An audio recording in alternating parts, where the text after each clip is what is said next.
ಜೀವನದಲ್ಲಿ ಯಾವುದಾದ್ರೂ ಪವಾಡ ನಡೆದಿದೆಯಾ? ಅದ್ರ ಬಗ್ಗೆ ಹೇಳಿ. ಪವಾಡ ಪವಾಡ ನಾನು ಮಾಡಿಲ್ಲ, ಕೆಲವು ಆಗಿದೆ, ನನಗೂ ಆಶ್ಚರ್ಯ ಆಗಿದೆ. ಅಂಥ ಪವಾಡ ಅಂದರೆ ಲಕ್ಷಾಂತರ ರೂಪಾಯಿ ಈ ಜಾಗಕ್ಕೆ ಬಂದಾಗ ಖರ್ಚು ಮಾಡಿದ್ದು ನಾವು ಬೋರ್ವೆಲ್ಗೆ ಒಂದು ಪಾಯಿಂಟ್ ಹುಡುಕ್ಬೇಕಂತ. ಒಂದು ಪಾಯಿಂಟು ಸಿಕ್ಕಲಿಲ್ಲ. ಎಲ್ರಿಗೂ ವರಿ ಆಯಿತು, ಇಷ್ಟೊಂದು ಹಣ ಕೊಟ್ಟು ನೀರೇ ಇಲ್ವಲ್ಲ ಅಂತ. ಆಮೇಲೆ ಹಾಗೆ ಹಿಂಗೆ ಹುಡುಕಿದಾಗ ಒಂದು ಪಾಯಿಂಟ್ ಸಿಕ್ತು. ಇದು ಕಾಡಾಗಿದ್ದರಿಂದ ಎಲ್ಲೂ ಯಾರ್ದು ಬೌಂಡ್ರಿ ಇರಲಿಲ್ಲ, ಒಂದು ಪಾಯಿಂಟ್ ಸಿಕ್ತು. ನೀರು ಚೆನ್ನಾಗೇ ಬಂತು. ಸತತವಾಗಿ 10 ವರ್ಷ ನೀರು ಚೆನ್ನಾಗೇ ಉಪಯೋಗಿಸಿದ್ವಿ. ಒನ್ ಫೈನ್ ಡೇ ಯಾರೋ ಬಂದರು, ಅವ್ರು ಹೇಳಿದ್ರು ಇದು ಬೋರ್ವೆಲ್ಲು ನಮ್ಮ ಸೈಟಲ್ಲಿದೆ, ಇದು ನಿಮಗೆ ಸೇರಿಲ್ಲ, ಅದು ನಮಗೆ ಸೇರಬೇಕು, ನೀವು ಬಿಟ್ಕೊಡ್ಬೇಕಾಗತ್ತೆ ಅಂತ. ಇಮ್ಯಾಜಿನ್, ಅದೊಂದೇ ಬೋರ್ವೆಲ್ಲಲ್ಲಿ ಎಲ್ಲ ನಡೀತಾ ಇದೆ. ಗಿಡಗಳು ಹಾಕ್ಬಿಟ್ಟಿದ್ದೀವಿ, ಮನೆಗಳಿದೆ, ಪೂಜಾರಿಗೆ ನೀರು ಬೇಕು, ನಮಗೆ ನೀರು ಬೇಕು, ಇಷ್ಟು ನೀರು ಖರ್ಚು. ಏನು ಮಾಡ್ತೀರಾ? ಒಂದೇ ಬೋರ್ವೆಲ್ ನಾವು ಹುಡುಕಾಡಿ ತೆಗ್ದಿರೋದು, ಅದು ನಮಗೆ ಸಂಬಂಧಪಟ್ಟಿಲ್ಲ. ನಾನು ಅವಾಗ ಊರಲ್ಲಿ ಇರಲಿಲ್ಲ, ಇದು ಒಂದು ಹೇಳಿದಾಗ ಸುಮಾರು ಆಗೇನೆ ಒಂದು 15 ವರ್ಷ ಆಗಿರಬಹುದೇನೋ. ಆಗಿ 8-10 ವರ್ಷಕ್ಕೆ ಅದು ಬಂದಿದ್ದು. ನಾನು US ಅಲ್ಲಿದ್ದೆ, ಅಮೆರಿಕಾಲಿದ್ದೆ, ಶ್ರೀಚಕ್ರ ಪೂಜೆ ಮಾಡ್ತಾಯಿದ್ದೆ. ಆಗ ಭಾನುವಿಂದ ಫೋನ್ ಬಂತು. ಏನು ಫೋನ್ ಬಂತು? ಪೂಜೆ ಮಾಡಿದ ಮೇಲೆ ಫೋನ್ ತೊಗೊಂಡೆ. ಅಮ್ಮ, ಈ ಥರ ನೀರು ಬೋರ್ವೆಲ್ಲು ನಮ್ಮದು ಸೈಟಲ್ಲಿ ಇಲ್ಲ ಅಂತ ರಾಜಶೇಖರ್ ಬಂದು ಹೇಳಿದ್ರು. ಅವ್ರಿಗೆ ಬಿಟ್ಕೊಡ್ಬೇಕಂತೆ. ಸ್ವಲ್ಪ ದಿನ ಬಿಡ್ತಾರೆ, ಅಷ್ಟರಲ್ಲಿ ನಾವು ಇನ್ನೊಂದು ಏನಾದ್ರು ಬೋರ್ವೆಲ್ ನೋಡ್ಕೋಬೇಕು. ಅವರೊಂದು 30,000 ಕೊಡ್ತಾರೆ, ಬೋರ್ವೆಲ್ಗೆ ನಾವು ಖರ್ಚು ಮಾಡಿದ್ದು ಆ ಕಾಲದಲ್ಲಿ ಕೊಡ್ತಾರೆ, ನಾವು ಬೇರೆ ತೆಗೆಸ್ಕೋಬೇಕಾಗತ್ತೆ ಅಂತ. ನನಗೆ ಏನೂ ಅನ್ನಿಸ್ಲಿಲ್ಲ. ನನಗೆ ಒಂದು ಪಾದ ಕಾಣಿಸ್ತು. ಅದು ಎಲಿಫೆಂಟ್ ಪ್ರಿಂಟ್, ಎಲಿಫೆಂಟ್ ಕಾಲ್ದು ಪ್ರಿಂಟ್. ತಕ್ಷಣ ಅದು ಬಂತು, ಅದು ಕಾಣಿಸ್ತು ನನಗೆ. ನಾನು ಹೇಳಿದೆ, ಅಲ್ಲೆಲ್ಲರೂ ಆನೆಗಳು ಓಡಾಡಿದೆಯಾ ಅಂತ ಕೇಳಿದೆ. ನಂಗೆ ಗೊತ್ತಿರಲಿಲ್ಲ. ಆದರೆ ಹಿಂದಿನ ವಾರ ಕೆಲವು ಆನೆಗಳು ಈ ಕಡೆಯಿಂದ ಬನ್ನೇರುಘಟ್ಟದಿಂದ ಬಂದು ಅಲ್ಲೆಲ್ಲ ಆನೆಗಳು ಓಡಾಡ್ತಿದ್ದು. ನಾವು ಕಬ್ಬಿಂದು ಗಿಡಗಳು ಹಾಕಿದ್ವಿ, ಅಲ್ಲಿ ಬಂದು ಹೋಗಿದೆ, ಆನೆ ಬಂದಿದೆ ಅಂತಂದರು. ಹುಡುಕಿ ಆ ಎಲ್ಲರೂ ಜಾಗದಲ್ಲಿ ನಮ್ಮ ಸೈಟಲ್ಲಿ ಆನೆ ಪಾದ ಎಲ್ಲಿ ಕಾಣಿಸುತ್ತೆ ಅಲ್ಲಿ ನೀರಿದೆ ಅನಿಸುತ್ತೆ ಅಂತ. ಯಾಕೆಂದರೆ ಅದು ಆ ಟೈಮ್ನಲ್ಲಿ ನನ್ನ ಮನಸ್ಸಲ್ಲಿ ನೀರು ಬೇಕು ಅಂದ ತಕ್ಷಣ ಅದು ಕಾಣಿಸ್ತಲ್ಲ, ಇರಬಹುದು ಅಂತ ನಾನು ಹೇಳಿದ್ದು. ಅವ್ರು ಕೊಟ್ಟಿದ್ದು 30,000 ಕೈಯಲ್ಲಿದ್ದು. ವೆಂಕಟೇಶ್ ಭಾನು ಇದ್ದರು, ಇಮ್ಮಿಡಿಯೇಟಾಗಿ ತೋರಿಸಿದ್ರು. ಬೆಳಗ್ಗೆ ಶುರು ಮಾಡಿದೆ, 5 ಅವರ್ಸು ಇಲ್ಲ, 6 ಅವರ್ಸು ಇಲ್ಲ, ಅಷ್ಟು ಚೆನ್ನಾಗಿ ನೀರು ಬಂತು. ಇವತ್ತು ಗುಡ್ಡ ಸಾಕಷ್ಟು ನೀರು ಗುಡ್ಡಕ್ಕೆ ಬರ್ತಾ ಇರೋದು ಆ ಬೋರ್ವೆಲ್ಲಿಂದ. ಇದು ಒಂದು ಹೇಳಿರೋದು. ಈ ಥರದ್ದು ಬೇಕಾದಷ್ಟು ಪವಾಡಗಳಾಗಿದೆ. ಇದು ಏನು ಅವಶ್ಯಕತೆ ಇದೆ, ಖಂಡಿತ ಅದು ಯೂನಿವರ್ಸಲ್ಲಿ ಇರುತ್ತೆ, ನಮಗಾಗೇ ಇರುತ್ತೆ. ನಾವು ಯೋಗ್ಯತೆಯಿಂದ ಕೇಳಬೇಕು, ರೈಟ್ ಟೈಮ್ನಲ್ಲಿ ಕೇಳಬೇಕು, ರೈಟ್ ಇಂಟೆನ್ಷನ್ ಇಟ್ಕೊಂಡು ಕೇಳಬೇಕು. ಕೇಳಿದಾಗ ಅದು ಮ್ಯಾನಿಫೆಸ್ಟ್ ಆಗುತ್ತೆ, ಅದು ರಿಯಾಲಿಟಿಗೆ ಬರುತ್ತೆ.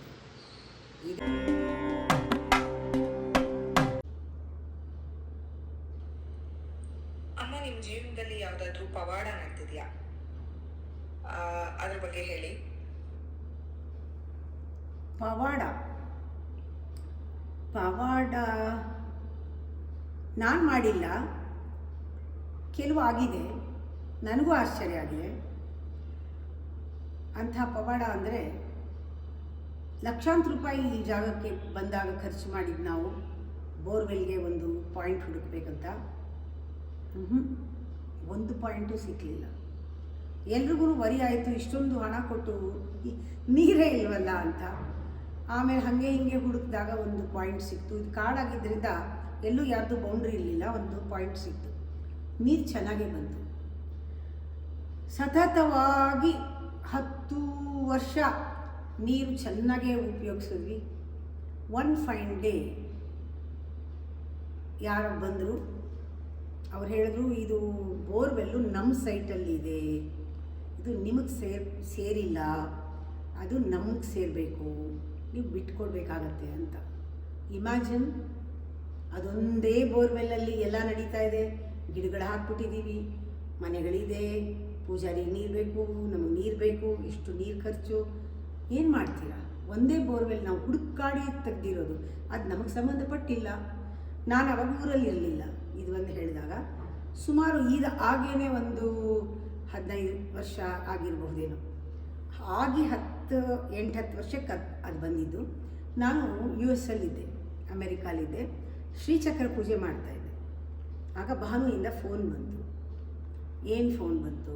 ಪೂಜೆ ಮಾಡಿದ ಮೇಲೆ ಫೋನ್ ತೊಗೊಂಡೆ. ಅಮ್ಮ, ಈ ಥರ ನೀರು ಬೋರ್ವೆಲ್ಲು ನಮ್ಮದು ಸೈಟಲ್ಲಿ ಇಲ್ಲ ಅಂತ ರಾಜಶೇಖರ್ ಬಂದು ಹೇಳಿದ್ರು. ಅವ್ರಿಗೆ ಬಿಟ್ಕೊಡ್ಬೇಕಂತೆ, ಸ್ವಲ್ಪ ದಿನ ಬಿಡ್ತಾರೆ, ಅಷ್ಟರಲ್ಲಿ ನಾವು ಇನ್ನೊಂದು ಏನಾದ್ರು ಬೋರ್ವೆಲ್ ನೋಡ್ಕೋಬೇಕು.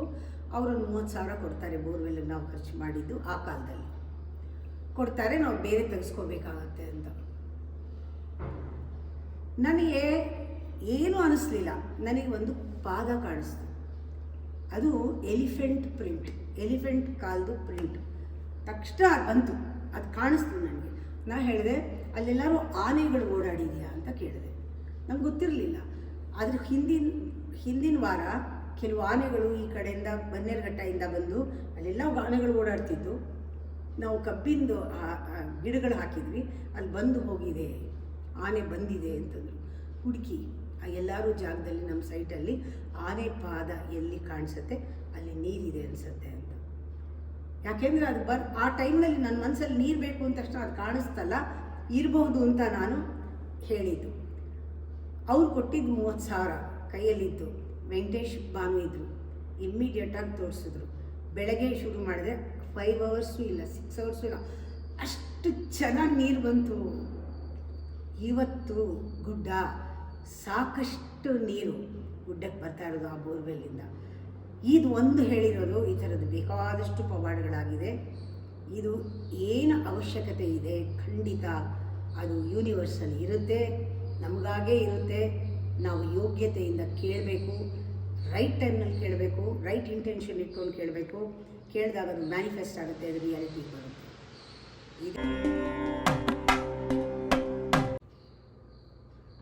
ಗುಡ್ಡದ ಮಹಿಮೆ ಏನು ಅಮ್ಮ? ಈ ಸ್ಥಳ ಪರ್ಟಿಕ್ಯುಲರ್ಲಿ ವಿಶೇಷತೆ ಏನು? ಯಾಕೆ ಇದೇ ಸ್ಥಳ? ಮಹಿಮೆ ಏನು ಅಂದಾಗ ಇದೆಲ್ಲ ಮಾಡಿದ ಮೇಲೆ ಮಹಿಮೆ ಬರಲಿಲ್ಲ. ಇಲ್ಲಿ ಮುಂಚೆನೇ ಮಹಿಮೆ ಇತ್ತು ಅನಿಸುತ್ತೆ. ಅದು ನನ್ನನ್ನು ಆಕರ್ಷಿಸಿರೋದು. ಯಾಕೆಂದರೆ ಆವಾಗ ಒಂದು ಸ್ಥಳ ಅಂತ ಇರಲಿಲ್ಲ. I felt the space, energy in the space. I felt that a very magnetic energy here, some electrical force above. ಏನಾಯಿತೋ ಇಲ್ಲಿರಬೇಕು ಅನಿಸ್ತು. ಅದು ನಿಜವಾದ ಮಹಿಮೆ. ಆವಾಗ ಇಲ್ಲೇನು ಅಂಥದ್ದೇನೂ ಇಲ್ಲ, ಬರೀ ಮುಳ್ಳು, ಕಲ್ಲು, ಗುಡ್ಡಗಾಡು, ಎಲ್ಲೂ ನೆರಳಿಲ್ಲ, ಈ ಥರನೇ ಇದ್ದಿದ್ದು. ನಾರ್ಮಲ್ಲಾಗಿ ಆ ಥರ ಜಾಗ ನೋಡಿದ್ರೆ ಬರಡು ಭೂಮಿನ ಯಾರೂ ತಗೊಳ್ಳಲ್ಲ. ಆದರೆ ಇದು ಸ್ಪೇಸ್. ಈಗಲೂ ಹೇಳ್ತೀನಿ ಎಲ್ಲರಿಗೂ, ಇಲ್ಲಿ ಬಂದು ಬಿಲ್ಡಿಂಗ್ ನೋಡಬೇಡಿ, ಚೆನ್ನಾಗಿಲ್ಲ. ಇಲ್ಲಿ ಬಂದು ಕಾಮೆಂಟ್ ಮಾಡಬೇಡಿ, ಮೇಂಟೆನೆನ್ಸ್ ಕಮ್ಮಿ. ಇಲ್ಲಿ ಬಂದರೆ ನಿಮಗೆ ಏನೋ ಅಂದ್ಕೊಂಡು ಬರ್ತೀರಾ, ಏನೂ ಇಲ್ಲ. ಹತ್ಕೊಂಡು ಮೇಲೆ ಹೋಗ್ತೀರಾ, ಅಲ್ಲೇನೋ ಅದ್ಭುತ ಇದೆ ಅಂತ, ಅಲ್ಲಿ ಖಾಲಿ, ಏನೂ ಇಲ್ಲ. ಅಮ್ಮ ನೀವು ಇದೆಲ್ಲ ಮಾಡಿದ್ರಿ ಅಂತೀರಾ, ಪಾಪ. ನಾ ಹೇಳೋದು, ನಾನೇನು ಮಾಡಲಿ ಅಮ್ಮ ಅಂತ ಕೇಳೋರು ಬನ್ನಿ ಅಂತ. ಈ ಜಾಗ is A space. Feel the space. Subtle ಅಂತೀನಿ, ಸೂಕ್ಷ್ಮ ಮತಿ ಇರೋರು ಬಂದಾಗ ದಿ ಫೀಲ್ ದಿ ವೈಬ್ರೇಷನ್. ಅವ್ರು ಇನ್ನೇನೂ ನೋಡಲ್ಲ, they close their eyes, they feel the vibration.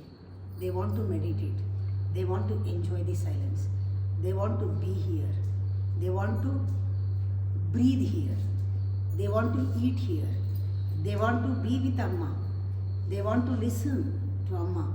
ಇಲ್ಲಿ ಇದೆಲ್ಲನೂ ನಾವು ಪೂಜೆ ಮಾಡಿ 20-30 ವರ್ಷದಿಂದ 25 ವರ್ಷದಿಂದ ಪೂಜೆ ಮಾಡಿ ಮಂತ್ರ ಹೇಳಿಸಿ ಅದೇ ಕೆಲಸವಾಗಿ ಕರೆಸಿ ಮಂತ್ರ ಹೇಳಿಸಿ ಅದೇ ಕೆಲಸವಾಗಿ ಒಂದು ಮಂಗಳವಾದ್ಯಗಳನ್ನು ಇಲ್ಲಿ ಮಾಡಿ ಸೆಲೆಬ್ರೇಷನ್ ಮಾಡಿ ಯಾಕೆ ಮಾಡೋದು?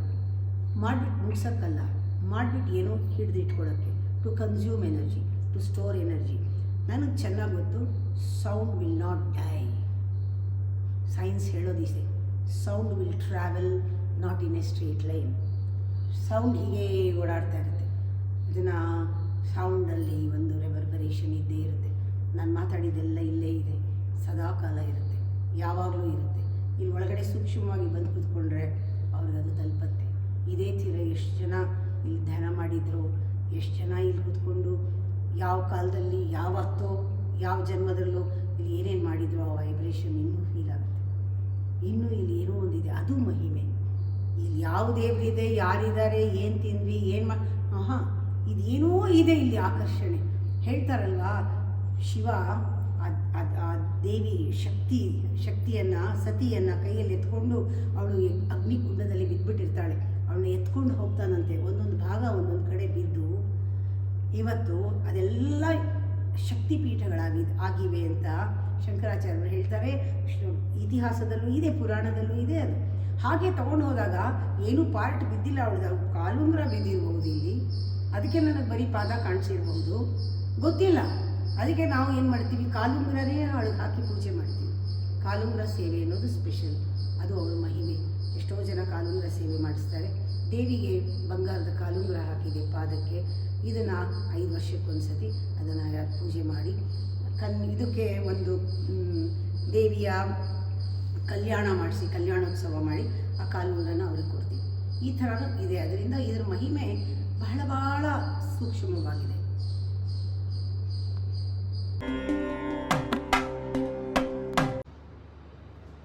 ಅಮ್ಮ, ನೀವು ಶ್ರೀಚಕ್ರ ಉಪಾಸಕರಾಗಿ ಕೂಡ, ಮಹಾವಿದ್ಯಾ ಉಪಾಸಕರಾಗಿ ಕೂಡ ಬಹಳಷ್ಟು ಹೆಸರನ್ನು ಮಾಡಿದ್ದೀರಿ.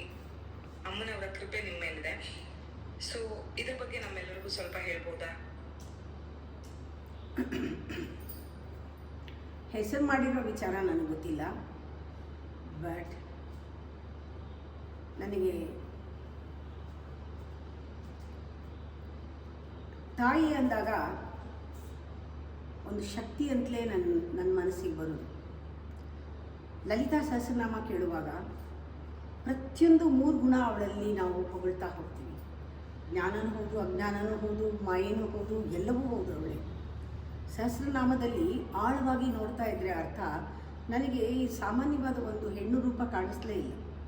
ಮ್ಯಾಗ್ನಾನಿಮಿಟಿ, ಶಂಕರಾಚಾರ್ಯರು ಏನು ಹೇಳಿದ್ರು ಅಜ್ಞಾಕ ಬರ್ತಿತ್ತು ನನಗೆ. ಸೌಂದರ್ಯಲಹರಿ ಹೇಗೆ ಬರೆದ್ರು, ಅವಳ ವಿಶ್ವರೂಪ ನೋಡಿದ್ದಾರೆ ಅವರು. ಅಂಥ ಒಂದು ಅದ್ಭುತವಾದ ಅವಳನ್ನ ನೋಡಿದಾಗ ಒಂದೊಂದು ವರ್ಣನೆಯು ಅಷ್ಟು ಅದ್ಭುತವಾಗಿದೆ. ದೇವಿಯನ್ನು ಅವರು ಯಂತ್ರ ರೂಪದಲ್ಲಿ ನೋಡಿದ್ರು. ತ್ರಿಶತಿ ಅಂದ್ರೇನು, ಪಂಚದಶಿ ಅಂದ್ರೇನು, ದೇವಿಯ ಯಂತ್ರ ಶರೀರ, ಅಕ್ಷರ ಅವಯವ, ಒಂದೊಂದು ಅಕ್ಷರ ಒಂದೊಂದು ಅವಯವ. ಆ ಥರ ನೋಡಿದಾಗ ನಾವು ಬರೀ ಒಂದು ಫಿಸಿಕಲ್ ಫಾರಮ್ನ ನೋಡೋಕ್ಕಾಗಲ್ಲ. ಪ್ರಾರಂಭದಲ್ಲಿ ಬೇಕು, ನಮ್ಮ ಖುಷಿಗೆ ಒಂದು ಬ್ಯೂಟಿಫುಲ್ ಆಗಿರೋ ಫಾರಮ್ ಕೊಡ್ತೀವಿ. ನಮ್ಮ ಮನಸ್ಸಿಗೆ ಪರಿಚಯ ಇರೋದನ್ನೇ ಕೊಡೋದು. ಯಾಕೆಂದರೆ ಒಂದು ಕಡೆ ನಿಲ್ಲತ್ತೆ ಅಂತ.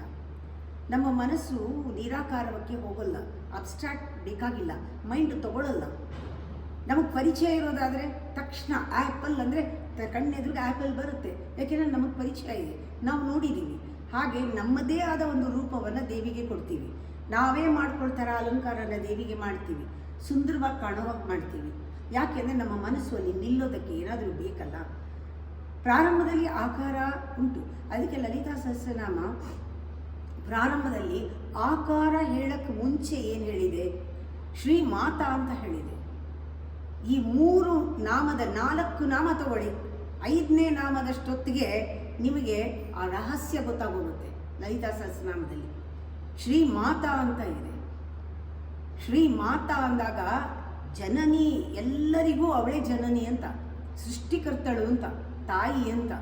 ಆ ತಾಯಿ ಅಂತ ನೋಡಿದಾಗ, ಜಗತ್ತಿಗೆ ತಾಯಿ ಅಂತ ನೋಡಿದಾಗ ಅವಳು ಎಷ್ಟು ದೊಡ್ಡದಾಗಿ ನೋಡಬೇಕು. ಶ್ರೀ ಮಾತಾ ಅಂದರೆ ಮಹಾರಾಜ್ಞಿ ಅಂತಂದರೆ ಸಿಂಹಾಸನದ ಮೇಲೆ ಕೂತ್ಕೊಂಡಿರೋಳು ಅಂತಲ್ಲ. ಮಹಾರಾಜ್ಞಿ ಅಂದರೆ ಪರಿಪಾಲನೆ ಮಾಡ್ತಾ ಇರೋಳು. ಇದನ್ನು ಒಂದು ಸಾಮ್ರಾಜ್ಯವನ್ನು ಆಳ್ತಾ ಇರೋಳು, ಲೋಕನ ಆಳ್ತಾ ಇರೋಳು, ಲೋಕಮಾತೆ. ಅವಳಲ್ಲಿ ಎಷ್ಟು ಶಕ್ತಿ ಇರ್ಬೋದು, ಲೋಕವನ್ನು ಅವಳು ಆಳ್ತಾ ಇದ್ದಾಳೆ ಅಂದರೆ ಒಂದು ಸಣ್ಣ ಹುದ್ದೆನಲ್ಲೇ ಎಷ್ಟು ದುರಂಕಾರ ಇರುತ್ತೆ. ಆ ತಾಯಿ ಯಾವ ರೀತಿ ಪ್ರತಿಯೊಂದು ಜೀವರಾಶಿಯನ್ನು ತನ್ನ ಹತೋಟಿನಲ್ಲಿ ಇಟ್ಕೊಂಡು ಆಳ್ತಾ ಇದ್ದಾಳೆ. ಆ ಕಲ್ಪನೆ ಬಂದಾಗಲೇ ನಮಗೆ, ಆ ಮ್ಯಾಗ್ನಾನಿಟಿ ಬಂದಾಗಲೇ ರೆಸ್ಪೆಕ್ಟ್ ಬರೋದು. ಶ್ರೀ ಮಹಾರಾಜ್, ಶ್ರೀಮತ್ ಸಿಂಹಾಸನೇಶ್ವರಿ ಅಂದಾಗ ಆ ದೇವಿ ಶ್ರೀ ಮಾತಾ, ಶ್ರೀ ಮಹಾರಾಜ್ಞಿ, ಶ್ರೀಮತ್ ಸಿಂಹಾಸನೇಶ್ವರಿ. ಅವಳು ಎಲ್ಲರನ್ನೂ ಯಾವುದನ್ನು ಬೇಡವೋ ಅದನ್ನು ನಾಶ ಮಾಡೋಳು, ಡಿಸ್ಟ್ರಕ್ಷನ್ ಪವರ್. ಅಂದರೆ ಯಾರು ಬ್ರಹ್ಮಸ್ವರೂಪಿಣಿ. ವಿಷ್ಣು ಸ್ವರೂಪಿಣಿ, ರುದ್ರ ಸ್ವರೂಪಿಣಿ, ಅಂದರೆ ಪಾರ್ವತಿನೂ ಅವಳೆ, ಲಕ್ಷ್ಮೀನೂ ಅವಳೆ, ಎಲ್ಲ ಅವಳೆ ಅಂತ ಆಗ್ಬಿಟ್ರೆ 3 ಗುರು ಸ್ವರೂಪದಲ್ಲೂ ನೋಡ್ತೀವಿ. ಗುರು ದಕ್ಷಿಣಾಮೂರ್ತಿ ಸ್ವರೂಪಿಣಿ ಅಂತೀವಿ. ಆದಿಗುರು ಆದಿಶಕ್ತಿ ಅವಳು ದಕ್ಷಿಣಾಮೂರ್ತಿ ಸ್ವರೂಪ. ಇದನ್ನೆಲ್ಲ ನಾನು ಒಂದೊಂದು ನಾಮ ತಗೊಂಡು ಯೋಚನೆ ಮಾಡಿದಾಗ ಹೌದು, ಇದು 3 ರಹಸ್ಯ ಭಾಳ ಇದೆ. ತ್ರಿಕೋಣದಲ್ಲಿ ಆ ದೇವಿ ಅವಳು 3 ರೂಪದಲ್ಲಿ ಕಾಣಿಸ್ತಾಳೆ. ಸರಸ್ವತಿ, ಮಹಾಲಕ್ಷ್ಮಿ, ಮಹಾಕಾಳಿ, ಸಪ್ತಶತಿನೂ ಇದ್ರ ಮೇಲೆ ಇದೆ. ಎಲ್ಲ ನಾನು ಕನೆಕ್ಟ್ ಮಾಡ್ತೀನಿ. ಒಂದೊಂದೇ ತಿಳ್ಕೊಂಡು ಅದಷ್ಟು ಬಿಟ್ಬಿಟ್ಟು ಬೇರೆ ಸಬ್ಜೆಕ್ಟು ಇದು ಗೊತ್ತು ನನಗೆ ಅಂತ ಎಸೆಯೋದೇ ಇಲ್ಲ. ಇನ್ನೊಂದು ಪುಸ್ತಕ ತೊಗೊಂಡ್ರೆ ಕನೆಕ್ಟ್ ಮಾಡ್ತೀನಿ. ಲಲಿತಾ ಸಹಸ್ರನಾಮಕ್ಕೂ ಲಲಿತೋಪಾಖ್ಯಾನಕ್ಕೂ ಸಪ್ತಶತಿಗೂ ದೇವಿ ಭಾಗವತಕ್ಕೂ ಏನಿದೆ ವ್ಯತ್ಯಾಸ? ಎಲ್ಲ ಒಬ್ಬಳ ಬಗ್ಗೆನೇ ಇರೋದು. ನೀನು ಕೃಷ್ಣನ ತಾಯಿ ಅಂತ ತಿಳ್ಕೊಂಡು ನೋಡು, ಆವಾಗ ಕೃಷ್ಣ ಮಾಡಿದ್ದೆಲ್ಲ ತಾಯಿ ಮಾಡೋದೆಲ್ಲ ಒಂದೇನೆ. ಹೇಗೆ ಅವಳು ಶ್ರೀಚಕ್ರನ ನಿರ್ಮಾಣ ಮಾಡಿ ಸೈನ್ಯಗಳನ್ನೆಲ್ಲ ನಿಲ್ಲಿಸಿ ಭಂಡಾಸುರನ ವಧೆ ಮಾಡೋದು, ಅದೇ ರೀತಿ ಕೃಷ್ಣನೂ ಮಾಡಿದ್ದು. ಯಾವುದೂ ವ್ಯತ್ಯಾಸ ಇಲ್ಲ. ಶ್ರೀಚಕ್ರದಲ್ಲಿ ಯಾವ ರೀತಿ ಯೋಗಿನಿ ದೇವತೆಗಳ ಜೊತೆಗೆ ಅವಳು ಆಟ ಆಡ್ತಾಳೆ, ಹಾಗೆ ರಚನೆ ಮಾಡ್ತಾಳೆ ಶ್ರೀಚಕ್ರ ರಚನೆ ಆಯಿತು. ಅದೇ ರಾಸಲೀಲೆ ಅದು. ಕೃಷ್ಣ ರಾಧಾ ಹೇಗೆ ಶಿವ ಶಕ್ತಿ ಬೇರೆ ಅಲ್ಲ. ಇದೆಲ್ಲನೂ ಒಂದೊಂದು ಮಾಡಿಕೊಂಡು ಶ್ರೀಚಕ್ರ ಬರೀ ಒಂದು ಯಂತ್ರ ಇಟ್ಟು ನಾನು ಉಪಾಸನೆ ಮಾಡಲಿಲ್ಲ. ನನ್ನಲ್ಲೇ ಪುನಃ ಎಕ್ಸ್ಪರಿಮೆಂಟ್ ಮಾಡಿಕೊಂಡು ಉಪಾಸನೆ ಅಂದರೆ ತಾಯಿನ ಆವಾಹನೆ ಮಾಡಿಕೊಂಡು ಈ ಒಂದು ಪಿಂಡಾಂಡದಲ್ಲಿ ಶ್ರೀಯಂತ್ರ ಯಾವ ರೀತಿ ನೋಡೋದು, ನಮ್ಮ ಚಕ್ರಗಳನ್ನು ಯಾವ ರೀತಿ ಬಾಗಿಲು ಥರ ಉಪಯೋಗಿಸ್ಕೊಂಡು ನವಾವರಣಕ್ಕೆ ಹೋಗೋದು, ಇದೆಲ್ಲ ಬಹಳ ಇಂಟ್ರೆಸ್ಟಿಂಗ್ ಆಗಿದೆ. ಅದರಿಂದ ಶ್ರೀಚಕ್ರ ಉಪಾಸನೆ ನಾನು ಶುರು ಮಾಡಿದ್ದು ಬರೀ ಲಲಿತಾ ಸಹಸ್ರನಾಮದಿಂದ. ನೋಡಿ, ಶ್ರೀ ಮಾತಾ, ಶ್ರೀ ಮಹಾರಾಜ್ಞಿ, ಶ್ರೀಮತ್ ಸಿಂಹಾಸನೇಶ್ವರಿ ಆಯಿತು. ಇದು ಮೂರನ್ನು ಅರ್ಥ ಮಾಡ್ಕೊಳ್ಬೇಕಾದ್ರೆ ಧ್ಯಾನದಲ್ಲೇ ಅರ್ಥ ಆಗೋದು. ಯಾವ ಲೈಬ್ರರಿನೂ ಅರ್ಥ ಕೊಡಲ್ಲ. ಮೆಡಿಟೇಟ್ ಮಾಡ್ತಿದ್ರೆ ನಿನ್ನ ಚಿತ್ತದಿಂದ ಆ ಒಂದು ಬೆಳಕು ಉದಯಿಸುತ್ತೆ. ನಿನ್ನ ಚಿತ್ತನೇ ಒಂದು ಅಗ್ನಿಕುಂಡ ಆಗುತ್ತೆ. ನಿನ್ನ ಚಿತ್ತದೊಳಗಿಂದ ಆ ಕಾನ್ಷಿಯಸ್ ಲೆವೆಲಿಂದ ಎದ್ದು ಬರುತ್ತೆ ಒಂದು ಶಕ್ತಿ, ಚಿದಗ್ನಿ ಅಂತ ಹೇಳ್ತಾರೆ. ಅದು ಜ್ಞಾನಾಗ್ನಿ. ನಿನ್ನಲ್ಲಿ ಜ್ಞಾನಾಗ್ನಿ ಹೊಮ್ಮಬೇಕು. Meditation is a 4th state of consciousness. 4th name of Devi is the meditative state. ಶ್ರೀಮಾತಾ, ಶ್ರೀಮಾರಾಜ್ಞಿ, ಸಿಂಹ ಚಿದಗ್ನಿಕುಂಡ ಸಂಭೂತ ದೇವಕಾರ್ಯ ಸಮುದ್ಯತ. ನಾವು ಯಾವಾಗ ಮೆಡಿಟೇಟಿವ್ ಆಗಿದ್ದರೆ ಮಾತ್ರ ದೇವ್ರು ಮಾಡೋ ಕೆಲಸ ಮಾಡೋಕ್ಕಾಗೋದು, ಅಥವಾ ದೇವ್ರಿಗೆ ಇಚ್ಛೆ ಬಂದಂಗೆ ನಡ್ಕೊಳ್ಳೋಕ್ಕಾಗೋದು. ಡಿವೈನ್ ಒಂದು ಸ್ಪಿರಿಟ್ ನಮ್ಮಲ್ಲಿ ಹೇಳೋದು. ನಾವು ಕೆಲಸ ಮಾಡಬೇಕಾದ್ರೆ ನಾವು ಸೃಷ್ಟಿ ಸ್ಥಿತಿ ಲಯಗಳನ್ನು ಮೀರಿ 4ನೇ ಸ್ಥಿತಿಯಲ್ಲಿ ತುರ್ಯಾವಸ್ಥೆಯಲ್ಲಿ ಅಂಟ್ಕೊಳ್ದೇ ಇರುವಂಥ ಅವಸ್ಥೆಯಿಂದ ಕಾನ್ಷಿಯಸ್ ಆಗಿ ಕೆಲಸ ಮಾಡೋಕ್ಕೆ ಸಾಧ್ಯ. ದೇವಕಾರ್ಯ ಸಮುದ್ಯದ ಉದ್ಯದ್ಭಾನು ಸಹಸ್ರಾವ ಚತುರ್ಭಾವ ಸಮನ್ವಿತ. ಉದ್ಯದ್ಭಾನು ಸಹಸ್ರಾವ ನಮ್ಮಲ್ಲಿ ಏಳುವಂತಹ ಆ ಸೂರ್ಯ, ಸಹಸ್ರ ಕೋಟಿ ಕಿರಣಗಳ ಸೂರ್ಯ, ಅಷ್ಟು ಶಕ್ತಿ ನಮಗೆ ಬರುತ್ತೆ. ಇದನ್ನು ಹೇಳಿಬಿಟ್ಟೇನೆ, ಇದು ನಿರಾಕಾರ ಸ್ವರೂಪ ದೇವಿದು ಚಿತ್ರೂಪ. ಅವಳು ನಮ್ಮಲ್ಲಿರುವ ಒಂದು ಕುಂಡಲಿನಿ ಶಕ್ತಿ, ಅವಳು ಚಿದಗ್ನಿ, ಅವಳು ಜ್ಞಾನಾಗ್ನಿ ಅಂತ ಹೇಳಿಬಿಟ್ಟು ಆಮೇಲೆ ಫಸ್ಟು ಅವಳು ಮುಖ ತೋರಿಸಲ್ಲ, ಫಸ್ಟು ಕೈಯನ್ನು ತೋರಿಸ್ತಾರೆ. ಈ 4 ಕೈಗಳಿಂದ ನನ್ನಲ್ಲಿರುವ ಎಲ್ಲ ಕಾಮ, ಕ್ರೋಧ, ಲೋಭ, ಮೋಹ ಇಂಥದ್ದು ತೆಗೆದುಬಿಡು. ಉದ್ಯದ್ಭಾನು ಸಹಸ್ರ ಚತುರ್ಭಾವು ಸಮನ್ವಿತ ರಾಗಸ್ವರೂಪ ಪಾಷಾಢ್ಯ ಕ್ರೋಧಾಕಾರ ಅಂಕುಶೋಜ್ವಲ. ಪಾಶ ಯಾವುದು? ರಾಗ. ಕ್ರೋಧಾಕಾರ ಅಂಕುಶೋಜ್ವಲ. ನಮ್ಮ ಕ್ರೋಧ ಅಂಕುಶ ಹಾಕಮಾದಕ್ಕೆ ತೆಗೆದುಬಿಡು. ಮನೋರೂಪೇಕ್ಷು ಕೋದಂಡ. ನಿನ್ನ ಕೋದಂಡದಿಂದ ನನ್ನ ಮನಸ್ಸನ್ನು ಒಂದು ಹತೋಟಿನಲ್ಲಿಟ್ಕೋ. ಪಂಚತನ್ ಮಾತ್ರ ಸಹಾಯಕ. ಹೀಗೆ 5 ಬಾಣ ಇಟ್ಕೊಂಡಿದ್ಯಾ, ನನ್ನ ಇಂದ್ರಿಯಗಳನ್ನು ಕಂಟ್ರೋಲ್ ಮಾಡು. ಮೊದಲು ಕೈಯೆಲ್ಲ ನೋಡಿ ಅವಳದು, ಆಮೇಲೆ ಅಮ್ಮ ಅಂತ ಸರೆಂಡರ್ ಮಾಡಿದಾಗ ಅವಳದು ಮುದ್ದಾದ ಮುಖ ಕಾಣಿಸೋದು. ಅಲ್ಲಿವರೆಗೂ ಕಾಣಲ್ಲ.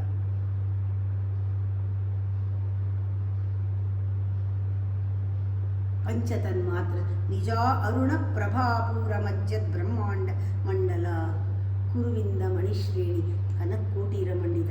ಇವಾಗ ಕಾಣುತ್ತೆ, ಕಿರೀಟ ಕಾಣಿಸುತ್ತೆ, ಮುಖನೂ ಕಾಣಲ್ಲ.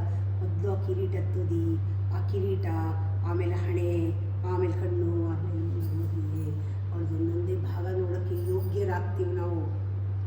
ಅದರಿಂದ ಶ್ರೀಚಕ್ರವೂ ಅಷ್ಟೇ. ನಮ್ಮ ದೇಹನ ತಿಳ್ಕೋಬೇಕು, 3 ಆವರಣದಲ್ಲಿ ನಮ್ಮ ಮನಸ್ಸನ್ನು ತಿಳ್ಕೋಬೇಕು, ಇನ್ನು 3 ಆವರಣದಲ್ಲಿ ಕಾರಣ ಶರೀರ, ನಮ್ಮ ಒಳಗಡೆ ಆತ್ಮವನ್ನು ತಿಳ್ಕೊಂಡಾಗ 7, 8, 9ನೇ ಆವರಣದ ಒಂದು ಸೂಕ್ಷ್ಮ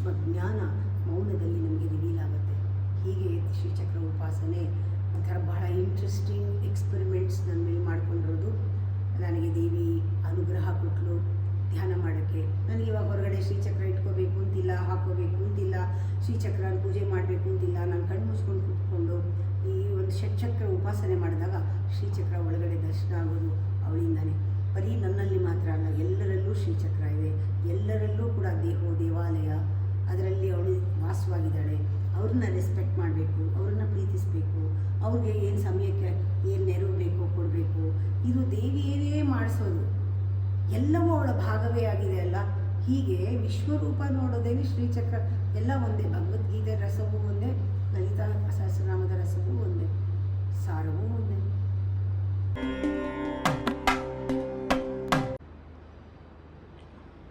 ನನ್ನ ಪ್ರತಿಯೊಂದು ಕ್ವಶನ್ನಲ್ಲೂ ನಿಮ್ಮ ಟೀಚಿಂಗ್ ಪ್ರೀಚಿಂಗ್ ಬಗ್ಗೆ ಇದ್ದೇ ಇದೆ. ಸೊ ಯಾವತ್ತಾದರೂ ಯಾರಿಗಾದ್ರೂ ಒಂದು ವಿಷಯ ನಾವು ಹಂಚ್ಕೋಬೇಕು ಅಂತಂದರೆ ಅದ್ರ ಬಗ್ಗೆ ನಮಗೆ ಸಮಗ್ರವಾದ ಮಾಹಿತಿ ಇರಬೇಕು, ನಮ್ಗೆ ಅದ್ರ ಮೇಲೆ ಹಿಡಿತಾ ಇರಬೇಕು. ಹಾಗಾಗಿ ನೀವು ಸಾಕಷ್ಟು ರಿಸರ್ಚನ್ನು ಮಾಡಿರ್ತೀರಾ, ಸಾಕಷ್ಟು ಓದಿದ್ದೀರಾ. ನಿಮ್ಮ ಲೈಬ್ರರಿಯಲ್ಲಿರುವಂತಹ ಗ್ರಂಥಗಳು ಯಾವ್ಯಾವು ಅಮ್ಮ? ನೀವು ಯಾವುದನ್ನು ರೆಫರ್ ಮಾಡ್ತೀರಾ? ನಿಮ್ಮ ಇಷ್ಟವಾದ ಬುಕ್ ಯಾವುದು? ಅದ್ರ ಬಗ್ಗೆ ಸ್ವಲ್ಪ ಹೇಳಿ ಅಮ್ಮ. ಇದರಲ್ಲಿ ಸಂದೇಹವೇ ಇಲ್ಲ, ಭಗವದ್ಗೀತೆನೇ ಮೊದಲನೇ ಪುಸ್ತಕ. ಈ ಭಗವದ್ಗೀತೆ ತಗೊಂಡ್ಮೇಲೆ ನನ್ನ ಜೀವನನೇ ಒಂದು ಪುಸ್ತಕ ಆಯಿತು. ನಾನು ಎಲ್ಲರಿಗೂ ಹೇಳ್ತಿರ್ತೀನಿ, ಪುಸ್ತಕ ಜಾಸ್ತಿ ಓದಬೇಡಿ, ಜೀವನನ ಪುಸ್ತಕ ಮಾಡ್ಕೊಳ್ಳಿ. ಪ್ರತಿಯೊಂದು ಸಂದರ್ಭನೂ, ಪ್ರತಿಯೊಂದು ಪಾಠ ನಿಮಗೆ ಅದನ್ನು ಯಾವ ರೀತಿ ನೀವು ಕಲಿತೀರಾ ಅದೇ ನಿಮಗೆ ಬರೋದು. ಹಿಂದೆ ಜ್ಞಾನ ಬರೋದು ನಿಮ್ಗೆ, ಅದರಿಂದ ನಿಮ್ಮ ಅನುಭವವೇ ಜ್ಞಾನ, ಅದರಿಂದ ನೀವು ಕಲಿಬೇಕು ಅಂತ ಹೇಳ್ತಾ ಇರ್ತೀನಿ. ಇದು ಆತ್ಮ ಸಂಶೋಧನೆಯಲ್ಲಿ ಬರುತ್ತೆ. ಜೀವನನ ಕಲಿಬೇಕು, ಕಲಿಯೋದನ್ನು ಮೊದಲು ಕಲಿಬೇಕು. ನಾನು ಕಲಿತೀನಿ ಅಂತ ಹೇಳ್ಕೊಡೋದು ಆಮೇಲೆ. ಪ್ರೀಚಿಂಗ್ ಟೀಚಿಂಗ್ ಎಲ್ಲನೂ just by being with them they will learn. By learning you can teach. ಬರೀ ಟೀಚಿಂಗ್ ಮಾಡೋಕ್ಕಾಗಲ್ಲ, ಲರ್ನ್ ಆಗ್ತಾನೆ. when we de-learn the whole thing, the teaching happens, learning happens. Unlearning is the real process to learn. ಇದನ್ನು ಹೇಳಬೇಕಾದ್ರೆ ಬೇಕಾದಷ್ಟು ಗ್ರಂಥಗಳು ನನಗೆ support ಮಾಡಿವೆ. ನಮ್ಮ ಲೈಬ್ರರಿನಲ್ಲಿ ಒಂದು ದಿವಸ ಒಂದು ಪುಸ್ತಕನೂ ಇರಲಿಲ್ಲ, ನಾನೊಂದು 4 ಜೋಡಿಸ್ಕೊಂಡಿದ್ವಿ ಮನೇಲಿ ಅಷ್ಟೇ ಹೊರತು. ನನಗನ್ನಿಸ್ತು, ಹೌದು, ಒಬ್ಬೊಬ್ಬರಿಗೆ ಪುಸ್ತಕ ಬೇಕಾಗತ್ತೆ. ಪ್ರಾರಂಭದಲ್ಲಿ ಒಂದು ಗೈಡ್, ಅದಕ್ಕೆ ಅವ್ರಿಗೆ ದಾರಿ ತೋರಿಸುತ್ತೆ, ಒಂದು ಲೆವೆಲ್ವರೆಗೂ ಅದು ಕರ್ಕೊಂಡು ಹೋಗುತ್ತೆ. ಆಮೇಲೆ ಅವ್ರು ಪುಸ್ತಕ ಬಿಡಬೇಕಾಗತ್ತೆ. ಪುಸ್ತಕ ಇಟ್ಕೊಂಡು ಕೂತ್ಕೊಂಡ್ರೆ ಮತ್ತೆ ಚಕ್ರ ಅಲ್ಲೇ ಸುತ್ತಾ ಇರ್ತಾರೆ. ಯಾವಾಗಲೂ ಒಂದು ಡ್ರಾಪ್ ಆಲ್ ದಿ ನಾಲೆಡ್ಜ್ ಅಂದಾಗ ಎಲ್ಲ ಬಿಡಬೇಕು. ಆಲ್ ದಿ ನಾಲೆಡ್ಜ್ ಅನ್ನೋದು ಗೊತ್ತಾಗಬೇಕಾದ್ರೆ they have to learn, I have to teach them certain mantras, certain techniques. ಎಲ್ಲನೂ ಪುಸ್ತಕ ನೋಡೇನೆ ಹೇಳ್ಕೊಡ್ಬೇಕಾಗತ್ತೆ. ಇಷ್ಟು ಚಕ್ರ ಇದೆ, ಈ ಥರ ಹೆಸರು, ಈ ಥರ ಇದೆ, ಈ ಗ್ಲ್ಯಾಂಡ್ಸ್ ಕೆಲಸ ಮಾಡುತ್ತೆ, ಎಲ್ಲನೂ ನಾನು ಅನಾಟಮಿನೂ ಓದಬೇಕು, ಈ ಸೈಕಾಲಜಿನೂ ಓದಬೇಕು, ಎಲ್ಲ ಓದಬೇಕು. ಹಾಗೆ ಒಂದೊಂದು ಓದಾಗ ಒಂದೊಂದು ಸೇರಿಕೊಳ್ತು. ದೇವಿಗೆ ನಾವು ಪುಸ್ತಕನ ಇಟ್ಟು ತುಲಾಭಾರ ಮಾಡಿ ಲಕ್ಷಾಂತರ ರೂಪಾಯಿ ಪುಸ್ತಕನ ತಂದು ಎಲ್ಲರೂ ಪುಸ್ತಕ ಕಾಂಟ್ರಿಬ್ಯೂಟ್ ಮಾಡಿ ಲೈಬ್ರರಿ ಆಗಿತ್ತು. ಇದು ಕೂಡ 2 ದಿವಸದಲ್ಲಾಯಿತು. ನನಗೆ ಮಾಡಬೇಕು ಅನಿಸಿದಾಗ ಒಂದು ಅನೌನ್ಸ್ಮೆಂಟ್ ಮಾಡಿ ಎಲ್ಲರೂ ಪುಸ್ತಕ ತೊಗೊಂಬಂದರು. ಎಲ್ಲ ಕಡೆಯಿಂದನೂ ಬುಕ್ಸ್ ಬಂತು. ನಾನು ಏನೇನು ಮುಖ್ಯವಾದ ಪುಸ್ತಕ ಅದನ್ನೆಲ್ಲನೂ ಸಂಗ್ರಹಿಸಿ ಒಂದು ಲೈಬ್ರರಿ ಆಯಿತು. ಇಷ್ಟಾದರೂ ಲೈಬ್ರರಿನೇ. ಯಾವುದು ಬೇಕೋ ಅದನ್ನು ರೆಫರೆನ್ಸಿಗೆ ತೊಗೊಳ್ತೀವಿ, ಗೈಡ್ಲೈನ್ ಥರ ಬೇಕು. ಲೈಬ್ರರಿ ನಿಮ್ಮನ್ನು ಕರ್ಕೊಂಡು ಹೋಗೋಲ್ಲ ಎಲ್ಲೂ. ನಿಮ್ಮ ಜೀವನದಲ್ಲಿ ನಿಮ್ಮ ಜೀವನನ ಕಲಿಬೇಕು, ನಿಮ್ಮ ಜೀವನನ ಪುಸ್ತಕ ಮಾಡ್ಕೊಳ್ಬೇಕು. ಬೆಳಗ್ಗೆ ಇದ್ದರೆ ಒಂದೊಂದು ಚಾಪ್ಟರು, ಒಂದೊಂದು ಸಿಚುಯೇಷನ್ನು ಕಲಿಬೇಕು. ನಾವು ಏನು ತಿಳ್ಕೊಂಡಿದ್ದೀವೋ ಅದನ್ನು ಇಂಪ್ಲಿಮೆಂಟ್ ಮಾಡಬೇಕು, ಅನುಷ್ಠಾನ ಮಾಡಬೇಕು. ಅದರಿಂದ ಎಲ್ಲರಿಗೂ ಸಜೆಸ್ಟ್ ಮಾಡೋದು, ಸಿಂಪಲಾಗಿ ಶುರು ಮಾಡಿ. ಲಲಿತಾ ಸಹಸ್ರನಾಮ ಬಾಯ್ನಲ್ಲಿ ಹೇಳಿ ಅಲ್ಲಿಗೆ ನಿಲ್ಲಿಸ್ಬಿಡ್ಬೇಡಿ. ಬಾಯಿಗೆ ಬಂತು ಅಂದ್ಕೊಳ್ಳಿ, ಮುಗೀತು ಅಲ್ಲ, ಇನ್ನೂ ಪ್ರಾರಂಭನೇ ಆಗಿಲ್ಲ. ಅರ್ಥ ತಿಳ್ಕೊಳ್ಳಿ, ಅರ್ಥ ಅಲ್ಲೇ ಕೊಟ್ಟಿರ್ತಾರೆ, ಅರ್ಥ ಗೊತ್ತು, ಇನ್ನೂ ಪ್ರಾರಂಭ ಆಗಿಲ್ಲ. ಒಂದೊಂದು ಅರ್ಥದಲ್ಲೂ ಕೂಡ ಬಹಳ ಆಳವಾದ ಒಂದು ತತ್ವ ಇದೆ, ತತ್ವ ಬೋಧನೆ ಇದೆ. ಆ ತತ್ವಕ್ಕೆ ಹೋಗಬೇಕು. ಒಂದೊಂದು ನಾಮಕ್ಕೂ ಇನ್ನೊಂದು ನಾಮಕ್ಕೂ ಕನೆಕ್ಷನ್ ಇದೆ. ಎಲ್ಲವನ್ನೂ ಕೂಡ ನಾವು ಗ್ರಹಿಸಬೇಕಾದ್ರೆ ನಾವು ಸರೆಂಡರ್ ಆಗಬೇಕು. ಅವಳಿಗೆ ಮಗು ಆಗದೆ ನಾವು ಅಮ್ಮ ಅಂತ ಕರೆಯೋಕ್ಕಾಗಲ್ಲ. ಮಗು ಆಗಬೇಕಾದ್ರೆ you become innocent. Your brain should act primitive brain, accepting brain. ಅದು ಆ ಮಗು ಆಗ್ತಾ ಇರ್ತೀವಿ. ಲಲಿತಾ ಸಹಸ್ರನಾಮ ಹೇಳ್ತಾ ಜೋರಾಗಿ ವಾಯ್ಸ್ ರೈಸ್ ಮಾಡಿ ಹೇಳೋದಲ್ಲ, ನನಗೂ ಗೊತ್ತು ಅಂತ. ಮಗು ಆಗಬೇಕು, ಅಮ್ಮ ಅನ್ನಬೇಕು. ಒಂದೊಂದು ನಾಮದಲ್ಲೂ ಬಾಗಿಲು ತಟ್ಟಬೇಕು. ಯಾವುದೋ ಒಂದು ನಾಮದಲ್ಲಿ ನಿಮಗೆ ಒಲಿದು ಆ ತಾಯಿ ತಥಾಸ್ತು ಅಂತಾಳೆ. ಆವಾಗ ನಿಮಗೆ ರಹಸ್ಯ ಅರ್ಥ ಆಗುತ್ತೆ, ಸಹಸ್ರನಾಮದ ರಹಸ್ಯ. ಅವಳನ್ನು ಒಲಿಸ್ಕೊಳ್ಳೋಕ್ಕೆ, ಅವಳನ್ನು ನಾವು ಪಡ್ಕೊಳ್ಳೋಕ್ಕೆ ಅವಳ ಹತ್ತಿರ ಹೋಗೋದಕ್ಕೆ. ಅದಕ್ಕೆ ಹೇಳ್ತಾರೆ ಸಾಮೀಪ್ಯ, ಸಾರೂಪ್ಯ, ಸಾಲೋಕ್ಯ, ಸಾಯುಜ್ಯ ಅಂತ 4 ಸ್ಥಿತಿ. ಮೊದಲು ಅವಳ ಹತ್ತಿರ ಬರ್ತಾಳೆ, ಆಮೇಲೆ ಅವಳದು ನಾನು ಒಂದೇ ಅನಿಸುತ್ತೆ, ಆಮೇಲೆ ಎಲ್ಲ ಕಡೆನೂ ಅವಳೇ ಅನಿಸುತ್ತೆ, ಅವಳೇ ನಾನು ಆಗ್ಬಿಡ್ತೀನಿ. ಈ ಥರ 4 ಸ್ಟೇಜ್ ಇದೆಯಲ್ಲ, nearness, closeness, togetherness and oneness. ಅದು ಅಲ್ಲಿ ತನಕನೂ ಸಹಸ್ರನಾಮದಲ್ಲಿ ನೀವು ಮುಂದುವರೆದೇ ಇಲ್ಲ, ಬರೀ ಬಾಯಲ್ಲಿ ಹೇಳೋದಾಗುತ್ತೆ. ಎಲ್ಲಿ ನಿಯರ್ನೆಸ್ ಆಯಿತು, ಎಲ್ಲಿ ಒನ್ನೆಸ್ ಆಯಿತು, ಕ್ಲೋಸ್ನೆಸ್ ಆಯಿತು, ಟುಗೆದರ್ನೆಸ್ ಆಯಿತು. ಇವೆಲ್ಲ ಡಿಫ್ರೆಂಟ್ ಸ್ಟೇಜಸ್ ಬರಬೇಕಾದ್ರೆ ಸಹಸ್ರನಾಮ ಬರೀ ಬಾಯಲ್ಲಿ ಹೇಳಿ ಮುಗಿದೋಯ್ತು, ಇದನ್ನು ಪಕ್ಕಕ್ಕೆ ಇಟ್ಬಿಡೋಣ, ಆಗ ಸೌಂದರ್ಯಲಹರಿ ಕಲಿಯೋಣ. ಇನ್ನೊಬ್ಬರ ಹತ್ರ ಹೋಗ್ತೀರಾ, ರಾಗವಾಗಿ ಸೌಂದರ್ಯಲಹರಿ ಕಲಿತೀರಾ, ಅದನ್ನು ಬಿಟ್ಬಿಡ್ತೀರಾ. ಯಾಕೆ ಕಲ್ತಿದ್ದೀವಿ ನಾವು, ಆ ಟೀಚರ್ ಬೇಡ ಇಲ್ಲ. ಇನ್ನೊಂದು ಗುರು ನಾಡ್ಸ್ಕೊಂಡು ಹೋಗ್ತೀರಾ, ಇನ್ನೊಂದು ಕಲಿತೀರಾ, ಭಗವದ್ಗೀತೆ ಕಲಿತೀರಾ. ಇರೋ ಏನೇನು ಕಲ್ತ್ರಿ ಎಲ್ಲ ಬ್ಯಾಗಲ್ಲಿ ಕಲ್ತಿರೋ ಪುಸ್ತಕ ಎಲ್ಲ ಇದೆ. ನಿಮಗೇನಾಯಿತು? ಏನೂ ಆಗಿಲ್ಲ. ಅದೇ ಕೋಪ, ಅದೇ ರೋಷ, ಏನೂ ಬದಲಾವಣೆ ಆಗಿಲ್ಲ. ನೀವು ಕಲ್ತಿದ್ದು ನಿಮ್ಮನ್ನು ಬದಲಾಯಿಸ್ಬೇಕಲ್ವಾ? ನೀವು ಕಲ್ತಿದ್ದು ಬರೀ ಉರು ಹೊಡೆದ್ರಿ, ಭಯ ಮಾಡಿದ್ರಿ, ಬಾಯಿಗೆ ಬಂತು, ಎಲ್ಲರ ಎದುರಿಗೂ ಭಕ್ತರ ಥರ ಆ್ಯಕ್ಟ್ ಮಾಡ್ಬೋದು. ಇವಾಗ ಜೋರಾಗಿ ಮಂತ್ರಗಳನ್ನ ಹೇಳ್ಬೋದು, ಶ್ರೀ ಸೂಕ್ತ ಹೇಳ್ಬೋದು, ಪುರುಷ ಸೂಕ್ತ ಹೇಳ್ಬೋದು, ರುದ್ರ ಹೇಳ್ಬೋದು. ಆಮೇಲೇನು? ಏನಿಲ್ಲ. ಇದಾಗಬಾರ್ದು ಅಂತ ನಾನು ಅವ್ರಿಗೆ ಬೇರೆ ಮೆಥಡನ್ನೇ ಹೇಳಿಕೊಟ್ಟೆ. ಸಹಸ್ರನಾಮ ಹೇಳಿದ್ರೆ ಅನುಭವಿಸಿ ಹೇಳಿ, ಅದಕ್ಕೆ ಇದೆಲ್ಲ ಸಪೋರ್ಟ್ ಮಾಡುತ್ತೆ. ತ್ರಿಶತಿ ಹೇಳಿ, ಶ್ರೀಚಕ್ರ ಪೂಜೆ ಮಾಡಿ, ಶ್ರೀಚಕ್ರನ ತಿಳ್ಕೊಳ್ಳಿ. ನೀವು ಧ್ಯಾನ ಆಗಬೇಕು, ಪ್ರಾರ್ಥನೆ ಮಾಡಿದ್ರೆ ಅದು ನಿಮ್ಮನ್ನು ಸೈಲೆನ್ಸಿಗೆ ಕರ್ಕೊಂಡು ಹೋಗಬೇಕು. ಲಲಿತಾ ಸಹಸ್ರನಾಮ ಹೇಳಿದ್ರೆ ಸಂಪೂರ್ಣ ಮಗು ಆಗಬೇಕು. ಶ್ರೀಚಕ್ರ ಉಪಾಸನೆ ಮಾಡಿದ್ರೆ ಆ ದೇವಿಯ ಯಂತ್ರ ಶರೀರವನ್ನು ತಿಳ್ಕೊಂಡು ಆ ಬಿಂದುವಿನಲ್ಲಿ ಒಂದಾಗಬೇಕು, ಮೆಡಿಟೇಷನ್ ಆಗಬೇಕು. ಹೀಗೆಲ್ಲ ಟೆಕ್ನಿಕ್ಸ್ನ ಕೊಟ್ಟು ಯಾವುದೂ ಒಂದು ಟೆಕ್ನಿಕ್ನ ಹಿಡ್ಕೊಳ್ಳೋಕೆ ಬಿಡಲಿಲ್ಲ. ಪ್ಯಾಟ್ರನ್ ಆಗಿಬಿಟ್ರೆ ಸುತ್ತಾ ಇರ್ತಾರಲ್ಲೇ. ಹೀಗೆ ಪ್ರತಿ ಗುರುವಾರನೂ ಒಂದೊಂದು ಟೆಕ್ನಿಕ್ ಕೊಡ್ತಾ ಬಂದೆ. ಈ ಮೆಡಿಟೇಷನ್ ಎಲ್ಲನೂ ಟೀಚಿಂಗ್ನಲ್ಲೆಲ್ಲನೂ ಒಂದೇ ಥರ ಇಲ್ಲ, ಅದು ಬದಲಾಗ್ತಾ ಇರುತ್ತೆ. ನಾನು ಬೆಳೀತಾ ಇರೋಂಗೂ ಅದು ಬದಲಾಗ್ತಾ ಇದೆ. ನನ್ನಲ್ಲಿ ಏನು ಸಿಗ್ತಾ ಇದೆ ಅದನ್ನು ಯಾವುದು ಹಿಡ್ಕೊಳಕ್ಕಾಗಲ್ಲ, ಅದು ಕೊಡ್ತಾ ಇರ್ತೀನಿ. ಅದಕ್ಕೆ ಪ್ರತಿ ಸತಿ ಅಮ್ಮನ ಮೀಟ್ ಮಾಡಿದಾಗಲೂ they get something new, something interesting.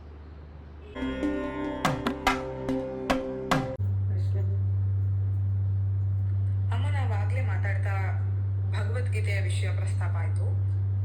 ಭಗವದ್ಗೀತೆಯ ಯಾವ ಪರ್ಟಿಕ್ಯುಲರ್ ಭಾಗ ನಿಮ್ಮ ಟೀಚಿಂಗ್ ಹಾಗೆ ಪ್ರೀಚಿಂಗ್ಗೆ ಬುನಾದಿ ಅಮ್ಮ? ಅದ್ರ ಬಗ್ಗೆ ಸ್ವಲ್ಪ ಹೇಳ್ಬೋದಾ? ಭಗವದ್ಗೀತೆ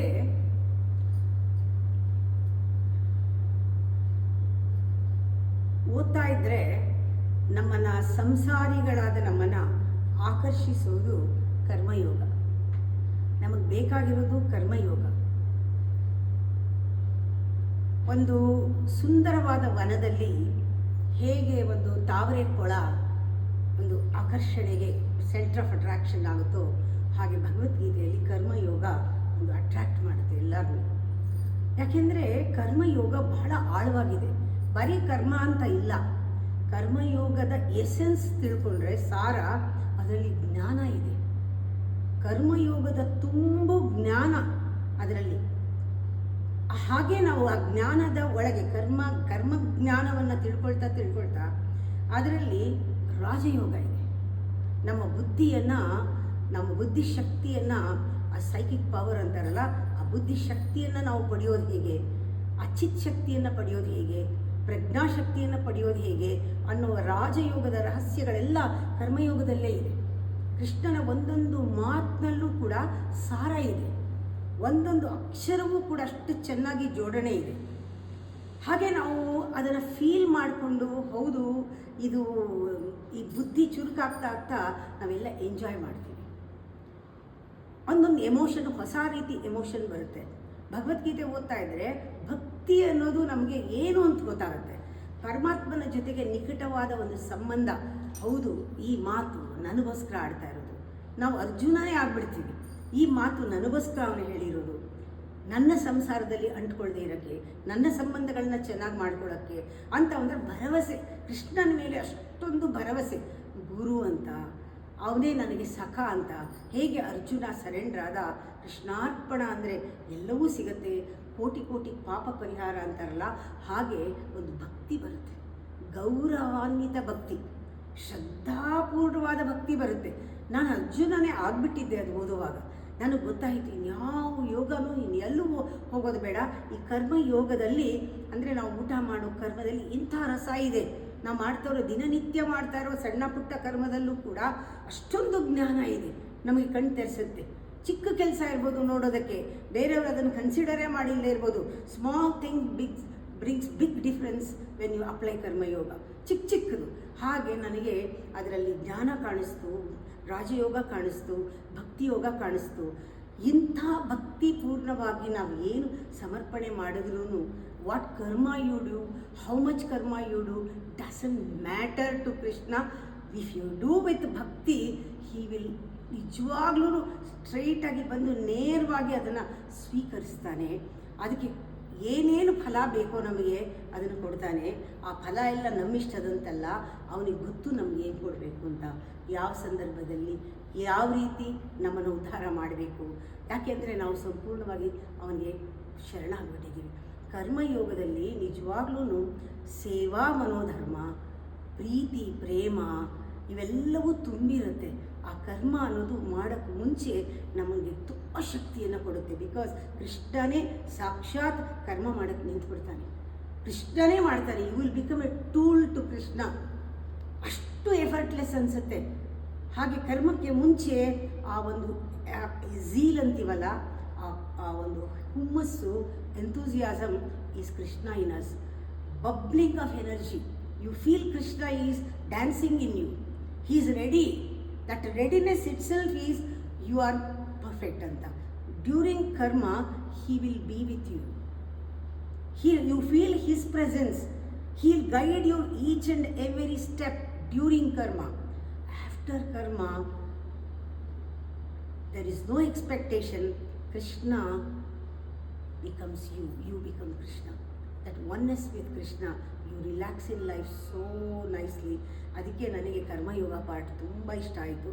ಕರ್ಮಯೋಗದಲ್ಲಿ ನಾನು ಒಂದು ಶ್ಲೋಕನ ಅದನ್ನು ಪದೇ ಪದೇ ಪದೇ ಪದೇ ನನ್ನ ಜೀವನದಲ್ಲಿ ಬೆಳಗಿಂದ ರಾತ್ರಿವರೆಗೂ ಬರೀ ಜಪ ಮಾಡಿದ್ದಲ್ಲ, ಅದನ್ನು ಅಪ್ಲೈ ಮಾಡ್ಕೊಂಡು ಬಂದೆ. ಕರ್ಮಣ್ಯೇವಾಧಿಕಾರಸ್ತೆ ಮಾ ಫಲೇಷು ಕದಾಚನ. ನಾನು ಯಾಕೆ ಈ ಕರ್ಮ ಮಾಡ್ತಿದ್ದೀನಿ, ಯಾಕೆ ಮಾಡ್ತಾಯಿದ್ದೀನಿ, ನಾನು ಹೇಗೆ ಮಾಡಬೇಕು. ಒಂದು ಸ್ವಲ್ಪ ತಪ್ಪಿದ್ರೂ ಕೂಡ ಪುನಃ ಇಲ್ಲ, ಇನ್ನೊಂದು ಸತಿ ಇದು ರಿಪೀಟ್ ಆಗ್ಕೊಡೋದು. ಈ ರೀತಿ ಕರ್ಮದಲ್ಲೇ ನಾನು ಪರೀಕ್ಷೆ ಮಾಡಿಕೊಂಡೆ. ಎಷ್ಟೋ ಜನ ಹೇಳಿದ್ರು ಕರ್ಮಯೋಗ ಅಂದರೆ ನಮಗೆ ಕಷ್ಟ ಆಗುತ್ತೆ, ನಾವು ಕರ್ಮ ಬಿಟ್ಬಿಡಬೇಕು, ನಮಗೆ ಅದು ತೊಂದರೆ ಆಗುತ್ತೆ, ಯಾಕೆ ಮಾಡಬೇಕು. ನಾನು ಹೇಳಿದೆ ಕರ್ಮ ಬಿಟ್ಟರೆ ನಿಮ್ಮ ಸೈಕೋ ಸ್ಪಿರಿಚುವಲ್ ಎವಲ್ಯೂಷನ್ ಹಾಲ್ಟ್ ಆಗುತ್ತೆ. ನಿಮ್ಮ ಮನಸ್ಸು ಅರಳಬೇಕಾದ್ರೆ, ನಿಮ್ಮ ಮನಸ್ಸು ಶುದ್ಧವಾಗಬೇಕಾದ್ರೆ, ನಿಮ್ಮ ಮನಸ್ಸು ಬೆಳಿಬೇಕಾದ್ರೆ, ನಿಮ್ಮ ಮನಸ್ಸಿನಲ್ಲಿ ನವ ಚೈತನ್ಯ ಬರಬೇಕಾದ್ರೆ, you have to cleanse your mind. Only through karma, only through karma you can understand your mind. You can see your mind. You can realize this strength of your mind. You can see the different dimensions of the mind. ಅದಕ್ಕೆ ನಂಗೆ ಕರ್ಮಯೋಗ ಇಷ್ಟ ಆಯಿತು. ಕರ್ಮಯೋಗ ಇಟ್ಕೊಂಡೇ classes ಮಾಡೋದು. ಜೀವನ ಧರ್ಮ ಯೋಗ is karma yoga.